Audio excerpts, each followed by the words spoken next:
আমি আমার সন্তানকে নামাজের জন্য শাসন করছি, আমি আমার সন্তানকে নামাজের জন্য পেটাইছি, এই কথা কোনো বাবা বলতে পারে না। তবে নামাজের ক্ষেত্রে জোর বলা হয়েছে। তারপরে কি বলা হয়েছে? জাকাতের ক্ষেত্রে বললাম যে জাকাত দিতেই হবে, জোর করে হলেও জাকাত আদায় করতে। নামাজ এবং জাকাত এই দুইটা বিধান এত কঠিন যে পেটিয়ে হইলেও আদায় করতে হবে। যারা এখন এই দায়িত্ব পালন করেন নাই, এই দায়িত্ব পালন করবেন না, পারবেন না। যে সন্তান হইলে আমি তো বলতে পারবো না, সন্তানের জীবন পড়ে থাকতে হবে আপনাকে, তাদের বিবাহ করার কোনো কি নাই, অধিকার নেই, তাদের বেঁচে থাকার অধিকার নেই। আপনি গলায় একটা সাদা গামছা বাইন্দা আর সাদা ধুতি পরে একেবারে আফ্রিকার জঙ্গলে গিয়ে আল্লাহ আল্লাহ চিঠি করে তারপর জীবন পাবেন।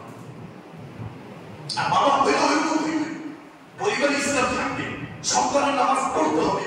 মেয়ে বিবাহ হলো সন্তান নামাজই দেখে, জামাইকে নামাজ পড়, আর জামাই তো শ্বশুরের